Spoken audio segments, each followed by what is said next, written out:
Bila shaka tupo katika sehemu ya pili ya matangazo haya yanayojiri moja kwa moja kutoka kwenye studio zetu za Mombasa Road. Karibu sana, ambapo leo hii tutataka kuangalia nafasi ya vijana katika siasa za taifa. Je, nafasi ya vijana katika siasa inazidi kukua ama inazidi kuwa finyu zaidi? Na vile vile vijana wanapoendelea kutafuta nafasi yao katika ulingo wa siasa, tumeona wamekuwa kipaza sauti zao kupitia maandamano ambayo baadhi yao yamekuwa hayajaisha vyema, wengine wakiondoka kwenye maandamano na makovu ya milele, wengine wakizimwa milele sauti zao zisisikike, majonzi yakibaki kwa familia, wengine wakipotezwa hadi kufikia sasa hawajulikani walipo. Yote hayo tutajaribu kuyazamia na kuyaangalia katika kipindi hiki, ambapo tunadadavua masuala ya nafasi ya vijana, tukifahamu kwamba tarehe 25 Juni itakuwa mwaka mmoja tangu kuandaliwa kwa maandamano ya Gen Z ambayo yalikuwa yakilalamikia masuala mbalimbali ya kitaifa, masuala ambayo Rais William Ruto binafsi yake mwenyewe alisema atayashughulikia kuhakikisha kwamba yanaweza kutatuliwa. Baadhi yameweza kuyatatua, lakini baadhi yamezidi kuwa mabaya zaidi, tukizungumzia utekaji nyara, mauaji ya vijana mbalimbali ambao wameonekana kuwa wakosoaji wa serikali hii ya Kenya Kwanza. Lakini je, wanapokosoa serikali, unadhani mbinu wanazozitumia ni mbinu sahihi, stahiki, ambazo zinafaa kuheshimika pia wao, ama kuna mbinu ambazo wanafaa kutumia nyinginezo? Studioni ninao wachanganuzi ambao tutakuwa tukizungumzia masuala haya ili kuweza kuyafahamu kwa kina. Ninaye Muthiora Kariara ambaye ni mwanasiasa na vile vile mwanaharakati na mtetezi wa vijana, na vile vile pia ninaye Absalom Odhiambo ambaye ni mwakilishi wa wadi ya Korogocho hapa katika kaunti ya Nairobi. Karibuni sana studioni. Nashukuru Suleiman. Nianze naye Absalom. Tumekuona pakubwa ukizungumzia mazungumzo haya ya vijana. Kwanza, kabla ya kufika kwenye kuzungumza masuala ya vijana, unadhani nafasi ya vijana katika siasa za taifa iko wapi? Nafasi ya vijana kwa siasa iko, na ni lazima vijana wajitume ndio tufike mahali tunataka. Yes. Kivipi? Kujituma ni kujiweka kipaumbele. Unajua hakuna kitu ambayo inakuja rahisi. Kila kitu inakuja in a tough way. So lazima mtu ajitume. Ukitaka kufika mahali lazima ujitume. Kwako wewe ambaye sasa hivi ni mwakilishi wadi. Yes. Ulijituma kivipi mpaka ukafikia hapo? Manake kuna wale ambao wanajiuliza, je, nafasi katika vyama vya kisiasa ziko huru? Ningependa kufahamu, manake ukisema kujituma tu. Kujituma, kama mimi ni mfano kwa vijana, tuseme kwa mimi ni mfano. Hata mimi husema kwa chama yangu ya ODM na Bianga even my party leader, mimi ni kielelezo kwa vijana, because vijana wanaona ni kama hizi chama huwa hazifanyi nini, hazipati vijana nafasi. Mimi nilipatiwa nafasi na chama cha ODM, ndio maana niko hapa, na sikupatiwa bure. Nilijituma, kujituma zaidi. Kwa wale ambao wananifahamu, nikisema kujituma, wananielewa kitu ambaye mimi nasema. Yes.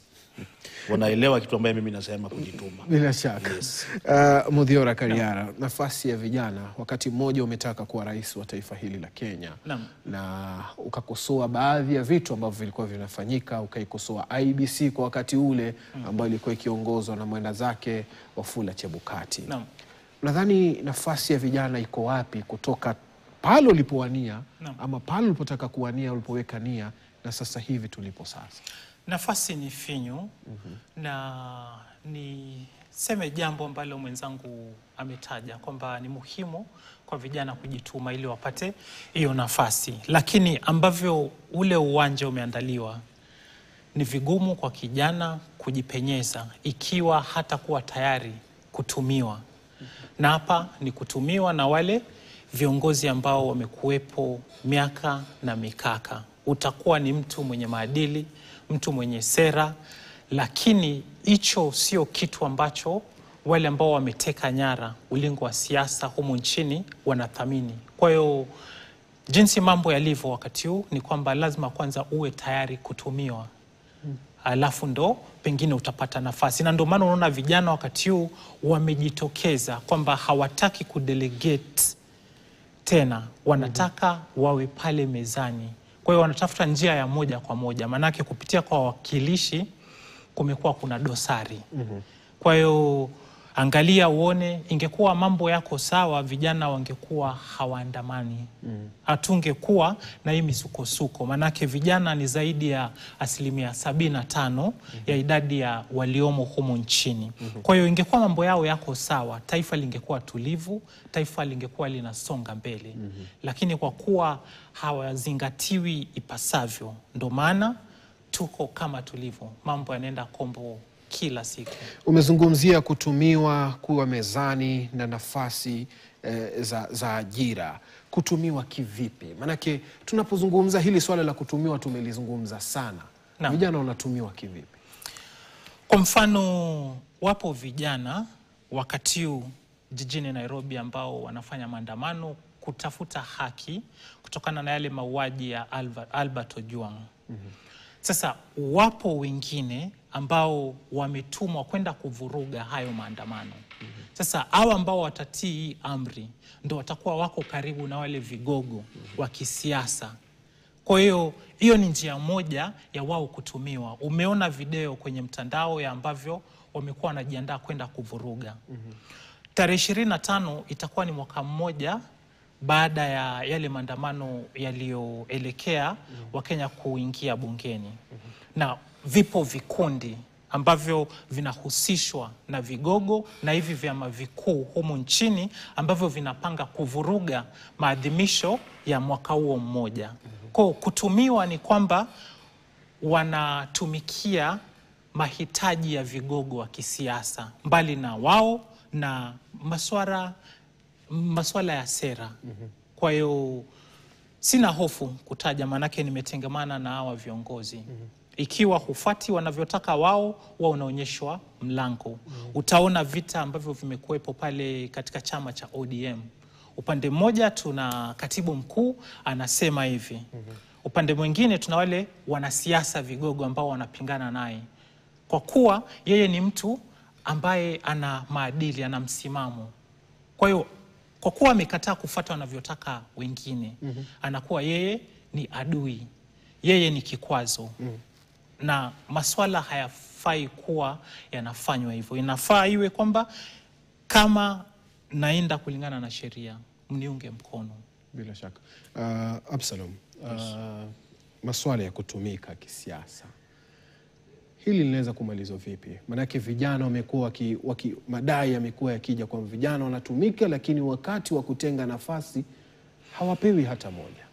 Ni kweli venye mwenzangu amesema, kutumika iko kwa vijana, hiyo ni kitu iko, na hiyo kutumika venye amesema lazima utumike ndio ufike mali na stahili. So sisi kama vijana lazima pia sisi tujipange ndio tusikuwe tunatumika ndio tufike mahali.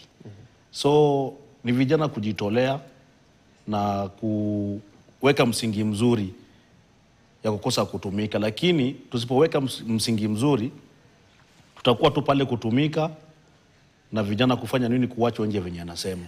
So ni jukumu la vijana kufanya nini? Kukaa gangari na kusimama kidete na kusema hatutaki hii maneno, tunataka hii na hii na hii, ili hali ndio maisha ya vijana iweze kubadilika. Ukiangalia asilimia kubwa ya Kenya ni vijana venye mwenzangu amesema.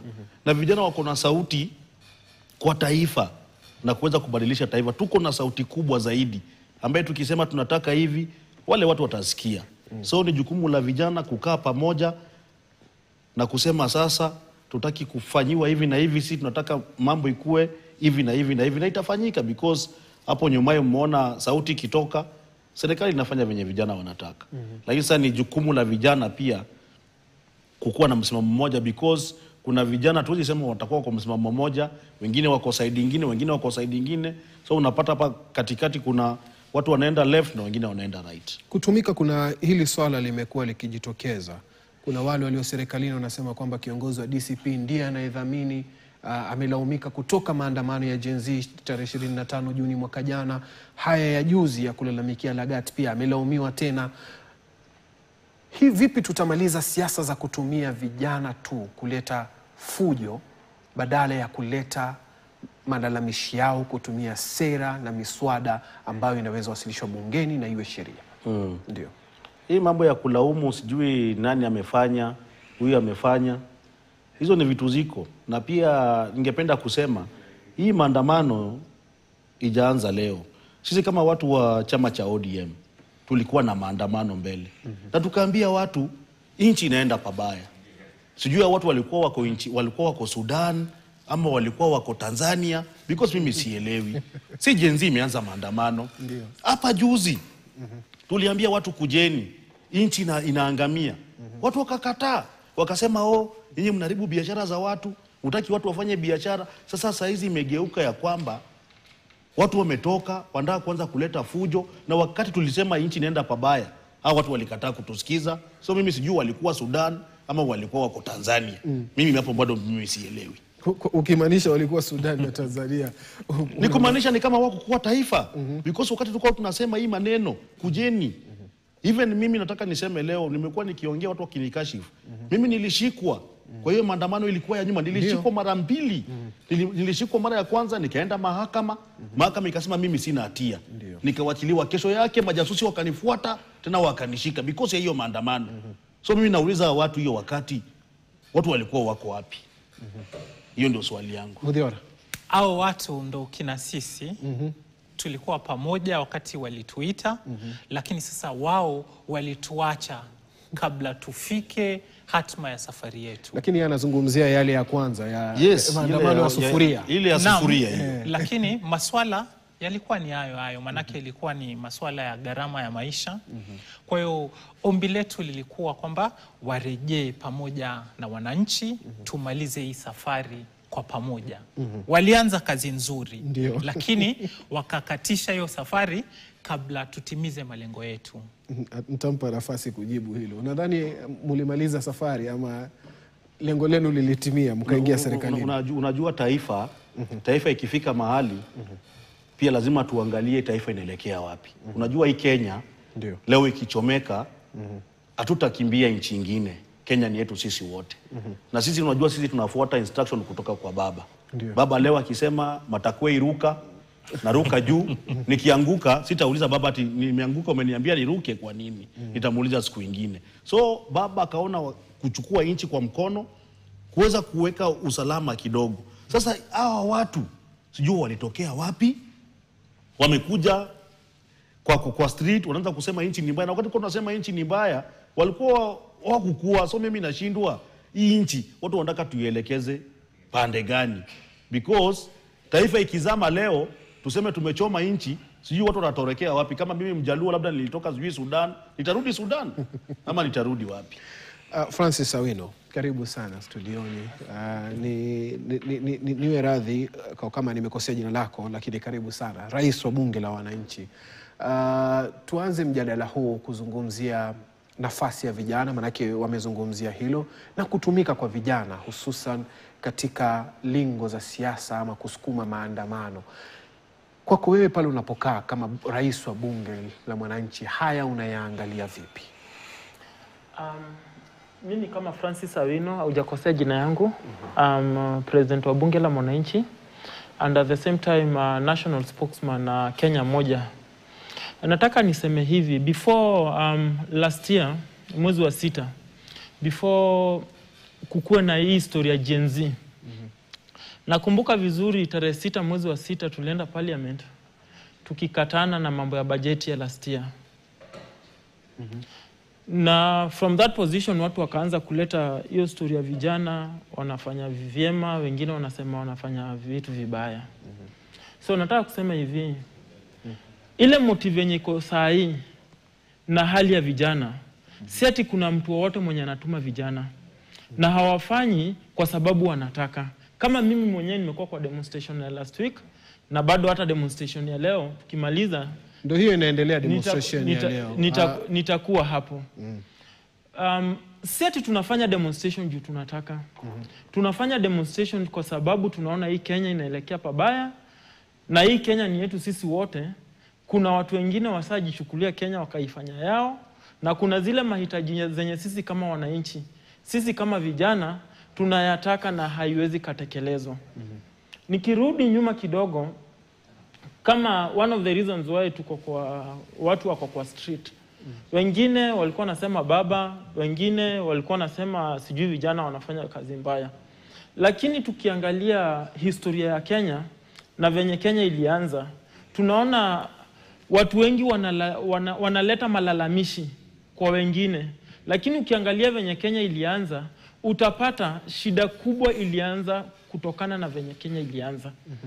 As in, saa zenye Kenya ilichukua independence, wale viongozi wenye walikuwa hiyo season, walichukua Kenya ni kama biashara yao ya kuchukua rasilimali za wananchi, unajirundikiza ndio ziweze kukufaidi baadaye.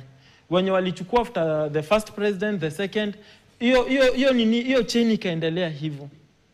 After hiyo chain kuendelea hivyo, sisi kama vijana tumekuja into realization ya kuwa hii Kenya ni ya kila mtu. Kama ni rights to health, rights to food, rights to education, ni kitu yenye inafaa kuangaziwa na serikali. Na ndio maana unapata inakuwa so difficult kwa wale watu wenye wako kwa uongozi kuelewa ya kuwa sisi Kenya tunaitaka ikuwe conducive kwa kila mtu. Kwa wanahabari, wakulima, watoto, wazee, kila mtu.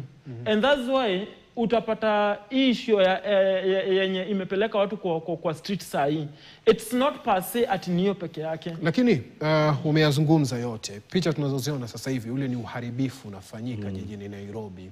Maandamano katika katiba yetu yanazungumzia maandamano ya amani, maandamano ambayo hata mhujumu mwingine. Kama mtatembea katika barabara ya Moi Avenue, mtembee, waliofungua maduka yao, wafanye biashara zao bila kutatizwa, mkipita Kenyatta hivyo hivyo. Lakini tumeona maandamano haya kama leo tayari.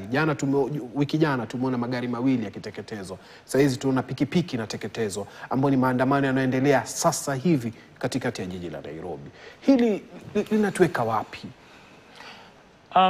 Nitasema inatuweka pabaya, but at the same time unajua motives zao watu kuingia kwa street na kuanga tofauti. Kuna mtu kama Francis Awino naenda kwa maandamano kwa sababu nataka kuwe na change kwa hii nation.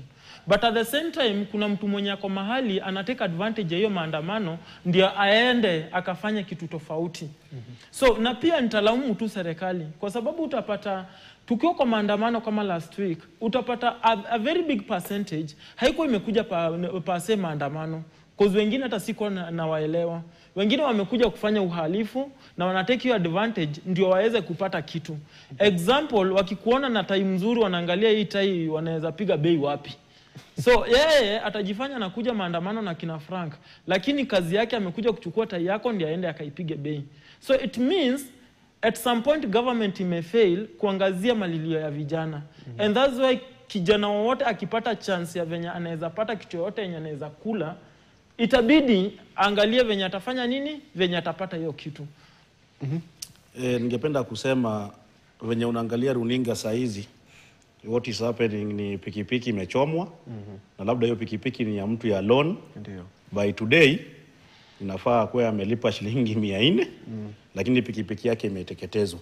Ile kitu nilikuwa najaribu kusema, kuna juzi nilikuwa function fulani, mimi nikasema maandamano si mbaya. Maandamano ni haki na iko kwa katiba. Ndio. Lakini venye umesema si mtu andamane kwa njia ya haki, duka ifunguliwe, watu wafanye biashara yao. Kama sasa hivi tunaangalia tuko live in TV, ni pikipiki moja pale imechomwa. Hiyo tu ni kamera moja ambayo inaonyeshwa kwa saizi, hatujui what is happening around the town. So mimi ningependa kuambia vijana, tunataka inchi iende mahali pazuri, hatukatai. Lakini sasa yule mtu ambaye amechomewa pikipiki yake ana feel namna gani? Hata kama ni alone, sasa hii pikipiki around naona kama ni Honda inaelekea karibu 150,000 kuinunua. So kabla muendelee, nataka nimsikize mwanahabari wetu ambaye yuko pale. Ndio tusikie tujue ni kipi ambacho kinafanyika. Pia tujue labda ile pikipiki imeteketezwa kwa nini hasa. Jeff Kirui, nafahamu upo katikati ya jiji la Nairobi, tunaona pilka na vile vile tunaona rapsha katikati ya jiji hilo. Wakati mmoja tuliona maandamano ya amani, lakini sasa hivi muda mfupi tu kumebadilika, pikipiki inateketezwa. Kunani? Naam, asante sana. Hivi sasa tuko katika barabara ya Koinange katikati mwa jiji la Nairobi. Muda mfupi uliopita kulikuwa na makabiliano kati ya wanaharakati pamoja na kundi la vijana ambalo limefika hapa jijini kuwatawanya wale wanaharakati wanaoshinikiza uwajibikaji kutokana na mauaji ya mwalimu Albert Ojwang, mauaji yaliyofanyika katika kituo cha polisi cha Central. Na awali hali ni kwa tulivu, wanaharakati walianza kutoka barabara ya Kimathi hadi kwenye mzunguko wa chuo kikuu cha Nairobi, na hapo ndo kizaazaa kikazuka. Manake kuna kundi la vijana takriban bodaboda 30 walifika wakiwa na mijenedi, na walifika wakiwa na nyauni, wakaanza kuwatandika mijenedi wale waandamanaji ambao wengi ni wanaharakati wanaoshinikiza uwajibikaji kuhusiana na hoja kwamba polisi wanatumia nguvu kupita kiasi, na pia mauaji ambayo yameshuhudiwa nchini kutokana na polisi wanaotuhumiwa kuendeleza ukiukaji wa katiba, ukiukaji wa sheria, hasa wanapokamata waandamanaji na pia vijana wanaoshinikiza mabadiliko kwenye mabadiliko ya jinsi ya uongozi hapa nchini Kenya. Na hivyo sasa mmoja wao aliweza kukamatwa katika barabara ya kuteketeza pikipiki ambalo bodaboda ambalo ilikuwa inatumika kwenye shughuli hiyo. Awali, kama mliona kwenye picha zetu, ni kwamba kulikuwa na kundi ambalo lilikuwa linapiga doria, limeshika doria nchini kuhakikisha kwamba waandamanaji wasiweze kupata nafasi ya kuandamana katika maeneo ama katikati mwa jiji la Nairobi, na wanatuhumu kwamba hii hali hii inasababishwa na serikali ambayo inataka kuzima ari ya wanaharakati wanaoshinikiza uwajibikaji kwenye mamlaka ya uongozi na pia kwenye upande wa maafisa wa polisi.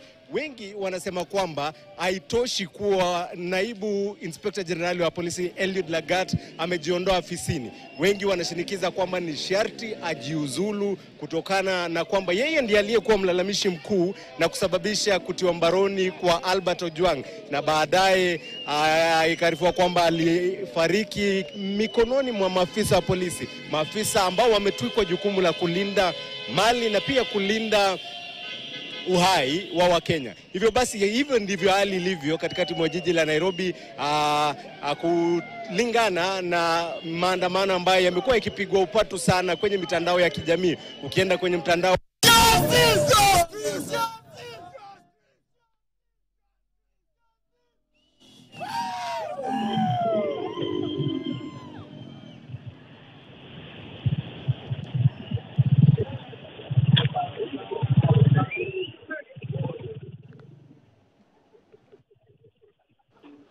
Bila shaka huyo ni mwanahabari wetu Jeff Kirui ambaye ametueleza kwa kina yaliyojiri katikati mwa jiji la Nairobi. Mudhiora Kariana, najua unataka kuchangia hilo, manake yalikukumba Juni 25 ambapo maandamano yalikuwa na mwingilio wa watu wengine. Wakati maandamano yanapokuwa na mwingilio kama vile, unadhani ni kuhujumiana kama wananchi?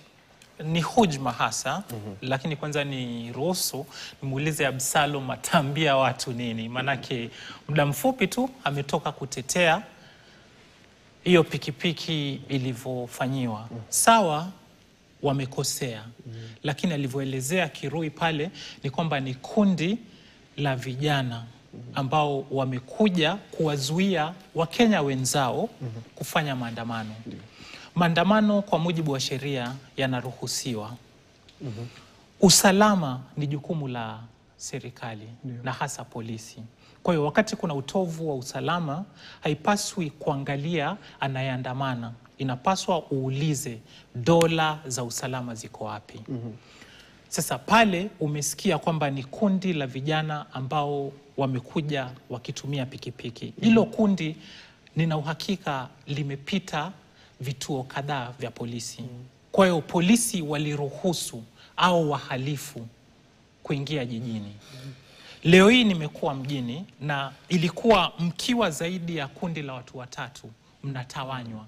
Sasa imekuwaje msafara wa pikipiki umetoka pengine Kawangware au Korogocho au Mathare ukafika katikati mwa jiji la Nairobi? Hichi ndo kile kitu ambacho kilifanyika na kuelekea kuuawa kwa Albert Ojwang. Kwamba askari ndani ya cell waliwaita na kuwaruhusu wafungwa wengine kumpiga, tukitumia ile testimony ya yule askari ambaye ameanza kukiri. Ndio. Naam. Kwa hiyo hichi ni kitu ambacho kinapaswa kushtumiwa. Waandamanaji tangu asubuhi nilivyokuwa katikati mwa jiji la Nairobi wamekuwa peaceful. Wamekuwa wanazingatia sheria.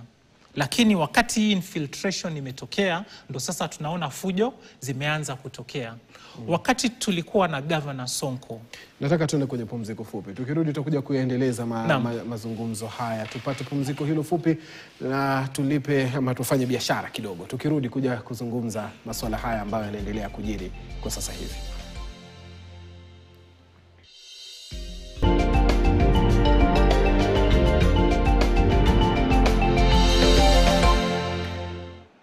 Bila shaka nataka nikuregeshe katikati mwa jiji la Nairobi ambapo hali imekuwa tete kwa muda kwa sababu ya waandamanaji, makundi mawili yakiweza kuzozana pale. Kundi moja ambalo lilianza maandamano kwa amani likicharazwa kwa nyaunyo na baadhi ya vijana ambao waliingia jijini humo. Kirui, je, hali sasa hivi ikoje? Maafisa wa polisi wamefika kuweza kutuliza hali ama bado wanaangalia sinema pia wao? Naam. Yeri, awali maafisa wa polisi walikuwa hapa kabla hata ya makabiliano hayo kuzuka. Maafisa wa polisi walikuwa hapa wakishika doria, ila pale makabiliano yalipoanza walijitia hamnazo, wengine wakajiondoa hapa, wakaacha waandamanaji wakabiliana wenyewe kwa wenyewe. Kumbuka ni makundi mawili, kundi la wanaharakati wanaoshinikiza uwajibikaji na kundi lingine la vijana ambao wako kwenye boda boda. Ukiona vijana watatu wanne wamebebana kwa bodaboda moja, wako na mijeledi ama wako na nyaunyo, wanawatandika mijeledi wale waandamanaji, wanajaribu kuvuruga shughuli ya maandamano katikati mwa jiji. Lakini hapa ni katika barabara ya Koinange na ni pahala ambapo kizaazaa kilizuka. Mmoja wa wale vijana ama kundi ile la vijana waliokuwa wanataka kuwatawanya wanaharakati hao, mmoja alikamatwa, hakupata bahati ya kukwepa. Bodaboda yake imeweza kuteketezwa, ila yeye akabahatika akahepa na wenzake. Na ndivyo hali ilivyo hapa. Kumbuka kwamba siku ya leo walikuwa wametenga kwamba wanaandamana kushinikiza uwajibikaji kufuatia mauaji ya Albert Ojwang, na kwa jumla jinsi maafisa wa polisi wamekuwa wakitekeleza wajibu wao, haswa kuhusiana na jinsi wamekuwa wakiwakamata vijana wanaoandamana, wale wanaoshinikiza mabadiliko serikalini, na pia wale walio na mtizamo tofauti kuhusiana na jinsi serikali inavyoongozwa. Na ilivyo sasa ni kwamba kuna baadhi ya vijana ambao wale wanaharakati wanadai kwamba wametumwa na baadhi ya maafisa serikalini ili kujaribu kusambaratisha maandamano ambayo yalikuwa yamepangwa katikati ya jiji, kushinikiza sio tu masuala ya uwajibikaji kuhusiana na swala la mauaji ya Albert Ojwang, bali pia wanashinikiza naibu inspector general wa polisi Eliud Lagat sio ajiondoe afisini, bali ni naona kizaazaa kimezuka sasa. Wacha tutafute mahali pa kujisetiri. Wale vijana wamefika hapa na wanatandika yeyote ambaye yuko hapa. Sasa ni Naam, bila shaka hali inazidi kuwa tete katikati mwa jiji la Nairobi. Nimshirikishe Francis Awino.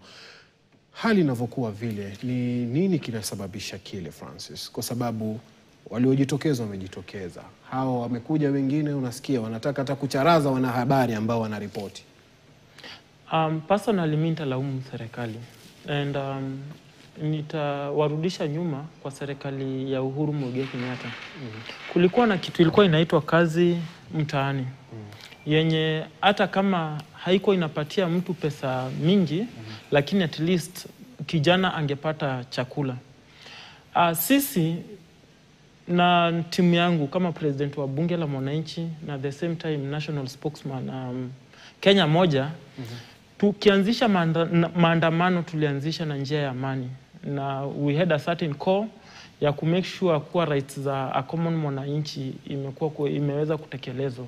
Lakini jinsi tunavyoona ni kwamba kuna wale vijana wengine wenye wana take advantage ya maandamano, waje town ndio waweze kujipatia lishe na kutake advantage ya maandamano, ndio at least wakiona kilicho kizuri mahali, maybe kama tumeona kama hiyo pikipiki ambayo imechomeka, tumeona vijana wengine wanajaribu kungoa hizo chuma, ndio waweze kuzipeleka maybe kama Grogon, ndio wapate kitu ambayo wanaweza jipea nacho chakula. So it means some people are taking advantage of it so that they can get something out of it.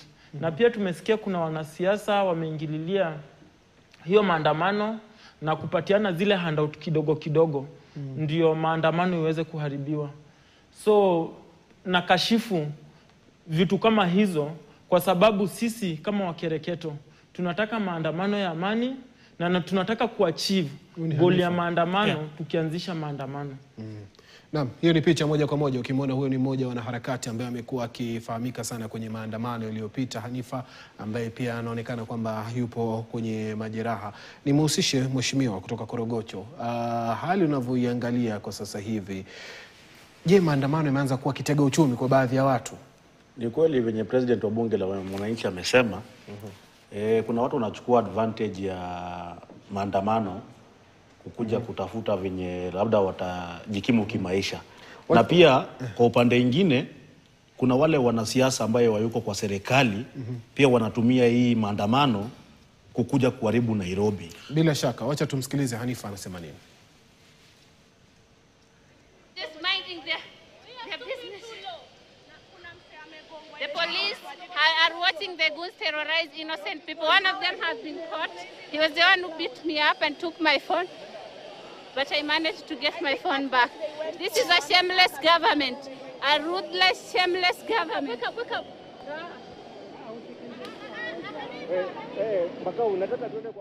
Absalom. Nasikiliza kwa mambo ya president wa bunge la wananchi. Sasa unajua hii maandamano imechukuliwa na watu wanaingia ndani yake. Kama juzi, maandamano ya juzi, unapata mtu amekuja town anavunja ile dustbin. In life mtu anaingia kwa duka ya mtu, anachukua laptop, anaingiza kwa koti, anaenda nayo.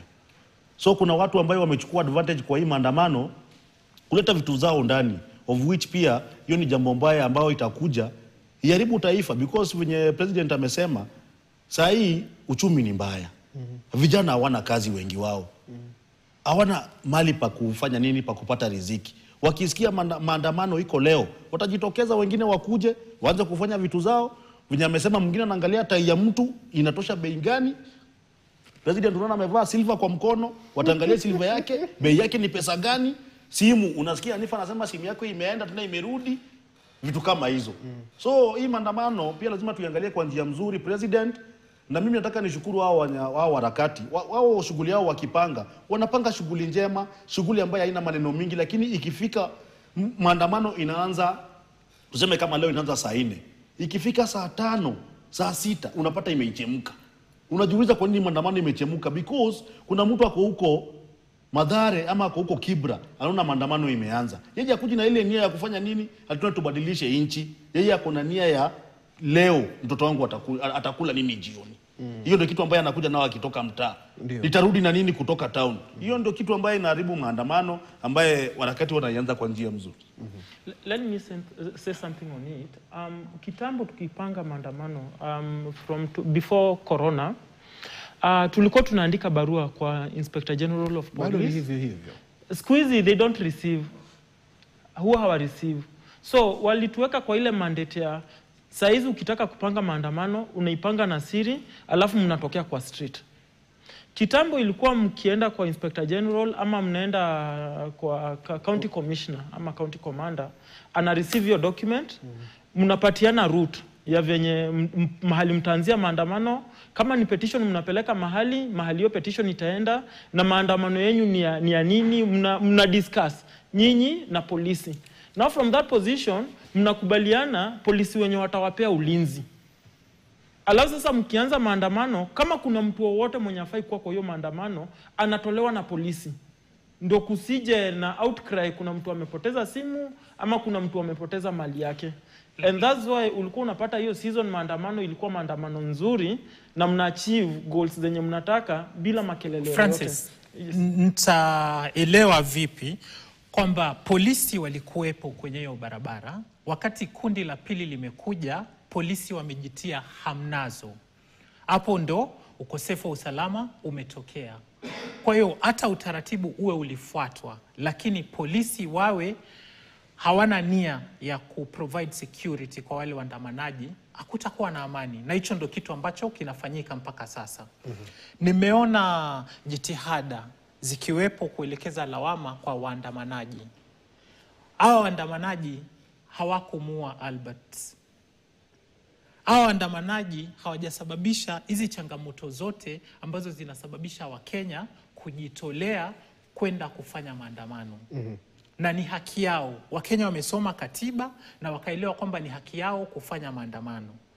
Kwa hiyo nikiwa niko barabarani naandamana, ni jukumu la serikali kuhakikisha kwamba niko salama. Na ikiwa nitapatikana na kiuka sheria, dola za usalama zinapaswa kunichukulia hatua na nitawajibika ipasavyo. Nitatoa ujumbe kwa wanaharakati wenzangu kwamba hivi vita sasa tutakutana na fisi. Na eti kwamba sisi hatuwezi tukamla fisi sio sababu itakayomzuia fisi kutula sisi. Kwa hiyo tukiwa huko nje tuwe tayari kwamba tutaliwa na tumeona ushahidi. Kwa hiyo tukiwa huko nje itabidi sasa tujihami, itabidi tuwe ngangari na itabidi tutumie mbinu zote. Manake nia ya hii serikali ni kutunyamazisha, kutukandamiza na zaidi hata kutuua, ikiwa hilo ndo itabidi lifanywe ili wao wazidi kuwa katika mamlaka. Unaziona hizo picha. Picha ambazo kabisa zinavunja moyo. Manake polisi wako wapi hapo?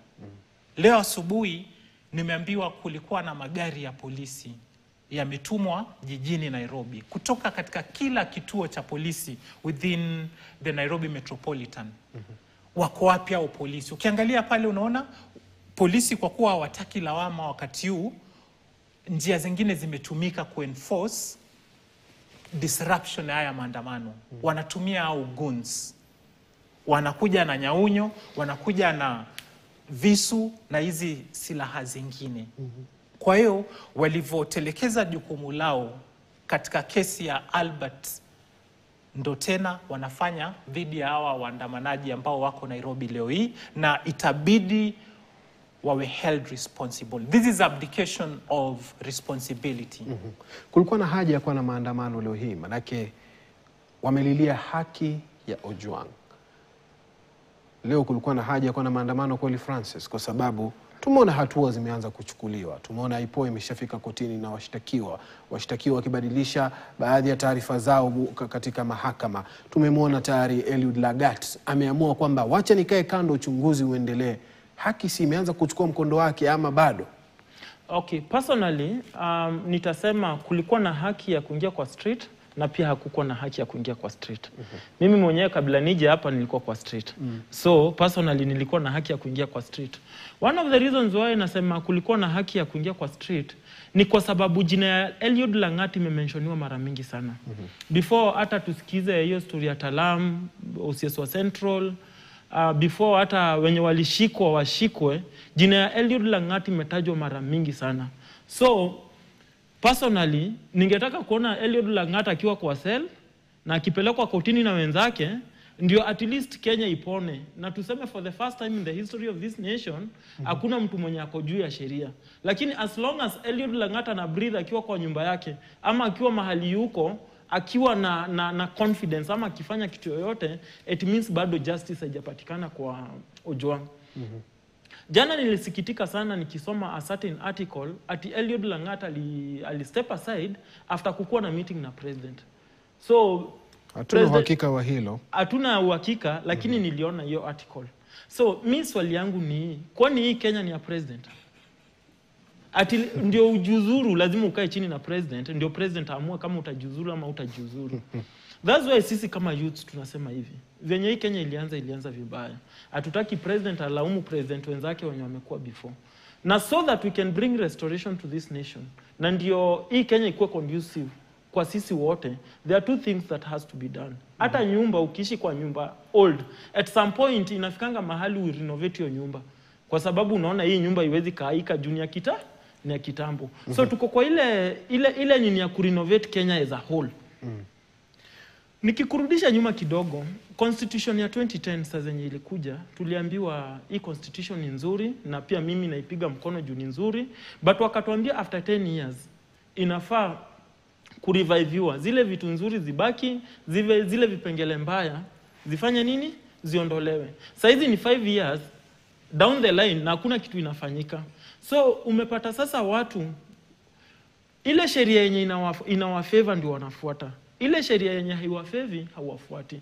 So towards me, kama wanataka justice ifanyike na tuone kabisa justice imefanyika, Eliud Langat apart from kujiuzuru kabisa na aseme mimi sitaitaka kuingia kwa public office tena, hata yeye aende trial na wenzake. Na kuingia trial doesn't mean that kukua accused doesn't mean ati uko guilty. Ndio. Kukua accused ni kuonyeshana hii process ikiisha, kama haukufanya kitu mbaya si utaachiliwa. Bila shaka. Acha nimehusishe Absalom. Kitu ningependa kusema, ukiangalia mambo ya polisi na sijui kuua watu haijaanza leo. Tulikuwa na maandamano hapo mbeleni wakati wa Uhuru Kenyatta. Kuna mtoto ambaye alipigwa risasi, alikuwa anaitwa Mutinda. Hakuna kitu ambaye ilifanyika, na huo mtoto hakukuwa anahusika mahali na siasa. Mutinda ni wake ya Michael. Alikuwa wa Embakasi. Alipigwa risasi kwa balcony. Pipeline, ndio. Pipeline. Kijana akakufa. Hakuwa anajua siasa ni nini. Kisumu tulikuwa na mtoto anaitwa Baby Pendo. Ambaye kesi yake ilimenshoniwa jana. Hatujawahi pata justice kwa huyo mtoto ambaye ajui siasa, ajui Raila ni nani ama Uhuru ni nani. So hii mambo ijaanza leo, inafaa iangaliwe kwa umakini. Shida inatokea wapi na inaelekea wapi. Maandamano hatujakataa, maandamano inafanywa ndio Kenya iende mbele. Lakini isikuwe ni ile maandamano ambayo itakuja ifanye nini? Iharibu uchumi ya Kenya, watoto wakose kuenda shule, biashara zikose kufanywa nchini. So harakati pia lazima uangalie situation ya Kenya ikiungua tunaelekea wapi. So mapolisi pia kwa njia nyingine naweza watetea, because unaona IPOA imeingililia mambo ya mapolisi sana. Ukipata sahi polisi ukimwambia aende kwa waandamanaji, hata apige risasi, hata piga, because akiua mtu anaenda kushikwa. Ndio. So inaleta changamoto hata sahi kwa street sahi, ama polisi pia ni waoga, because anaogopa pia yako na familia yake. Bahati mbaya amepiga risasi, imeua mtu. Kidogo umeenda cell, kama wale mapolisi ambaye walifanya hiki kitendo. Na mimi nataka nishukuru ule polisi wa jana, alisema waziwazi ya kwamba mambo ilifanyika na tukaitwa na tukaambiwa tufanye this and this and this, na hiyo story alileta wazi. So it's upon the government to arrest wale watu, hata sijui nini wanaongojea na hao watu, because jana huo polisi alifungua roho na akasema tulikuwa tumeambiwa tuseme hivi, lakini juu mambo imelipuka, wacha mimi niseme vile mambo ilikuwa, na akaeleza waziwazi. Ndio. So it's upon the government to take action kwa ile mambo ya jana ambaye polisi alisema, because yeye alifungua roho na akasema tulipatiwa sijui shilingi 2,000, tukapatiwa sijui mzinga tukakunywa, tukaenda tukaanza kupiga huo mtu, ati huyo mtu ilikuwa inafaa uliwe, ilikuwa inafaa papaswe tu. Na kwa ile njia kumpapasa bwana akafanya nini? Akaaga dunia. So mambo imekuja waziwazi. If those people wako kwa hiyo mambo ya Ojwang kuuliwa, they need to be arrested. Na hiyo mambo tumalize na huyo kijana apate haki yake. Naam. Kuna watu ambao wanakosoa maandamano na ni haki yao. Ukweli ni kwamba nikiwa sijaridhika na jinsi hali ilivyo, napaswa kuruhusiwa kufanya maandamano, lakini iwe kwa njia ambayo haimsumbui mwingine.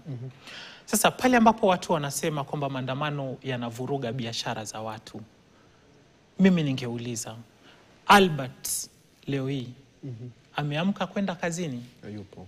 Babake yofanya biashara yake, anaomboleza. Mtoto wake leo anaendelea na maisha kama ilivyokuwa hapo mbeleni. Sasa ikiwa hao haki zao zimehujumiwa, sisi kama Wakenya wazalendo inapaswa tukubali kwamba haki zetu pia zimehujumiwa. Kwa hiyo kwa pamoja tuungane kutafuta ile haki.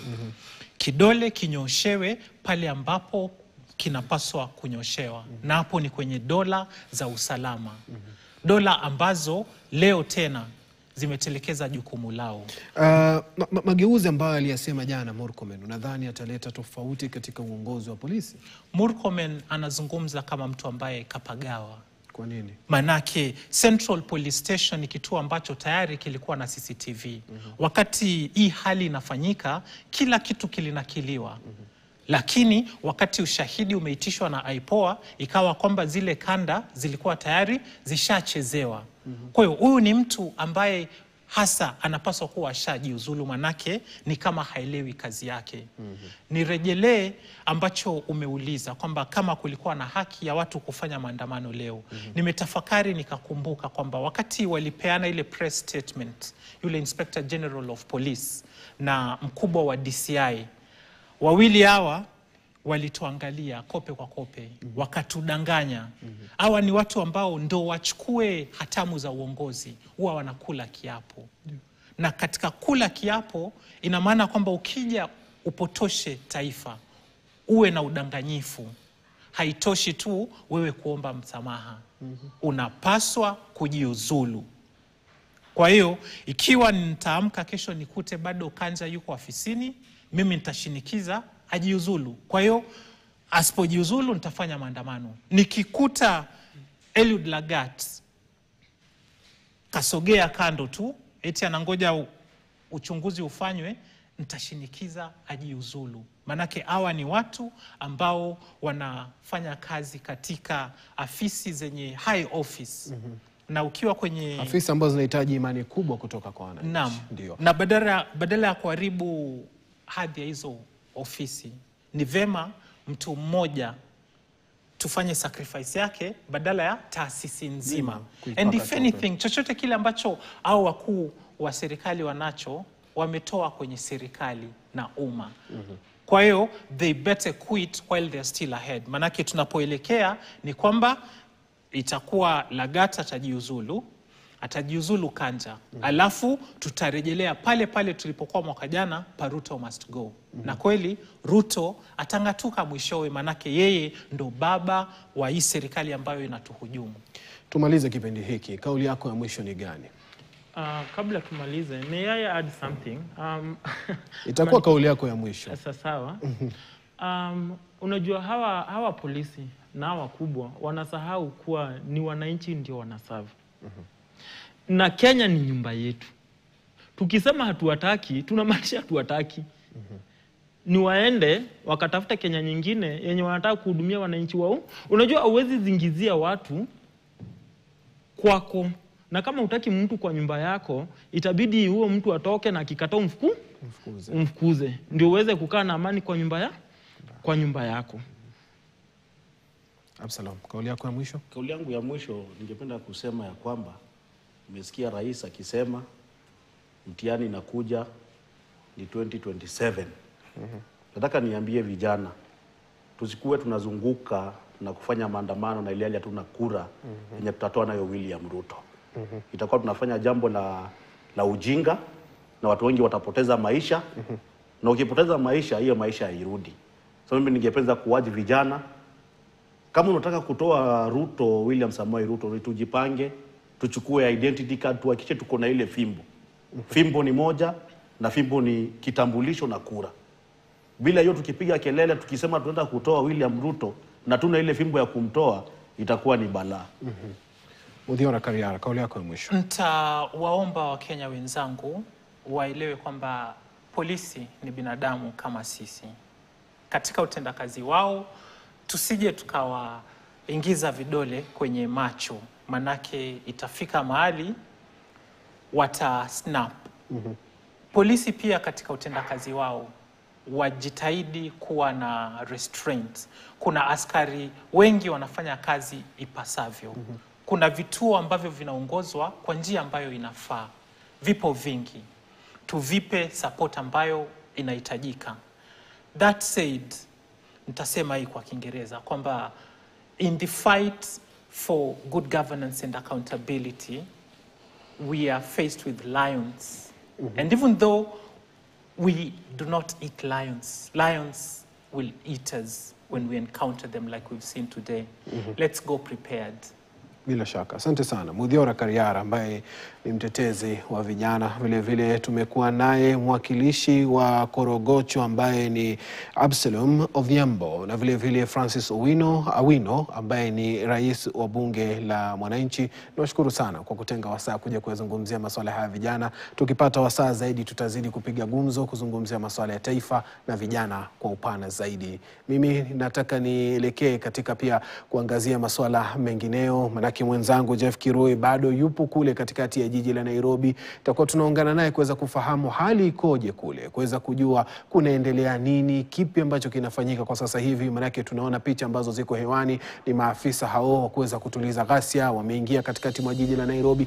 Awali alisema tayari maafisa hawa walikuwa jijini humo toka awali, lakini baadaye kumeweza kuonekana vurugu. Baadhi yao ndio hawa wanakamatwa na kupandishwa kwenye karandinga ile kuweza kupelekwa katika vituo mbalimbali vya polisi, na wengine wenye majeraha pia kufikishwa katika maeneo ambako watakuwa wanatafuta tiba. Tumeona wanaharakati wakilalamika kwamba wameshambuliwa na baadhi ya makundi ambayo hayajulikani imetokea wapi, lakini ni makundi ambayo yalikuwa yanataka kuzima maandamano ambayo yamekuwa yakifanyika katikati mwa jiji la Nairobi. Karandinga ile ya polisi ambayo inaondoka pale ikiwa imembeba mmoja ya majeruhi ambaye amepata majeraha kutokana na maandamano ambayo yanafanyika katikati mwa jiji la Nairobi. Fred Kagonye na mwenzake Jeff Kirui na waona wapo katikati mwa jiji la Nairobi. Tutakuwa tukiungana nao baadaye tuweze kusikia ni kipi ambacho kinafanyika pale katika jiji hilo la Nairobi. Tutapata pumziko fupi. Tukirudi tutakuja kuangazia taarifa nyinginezo.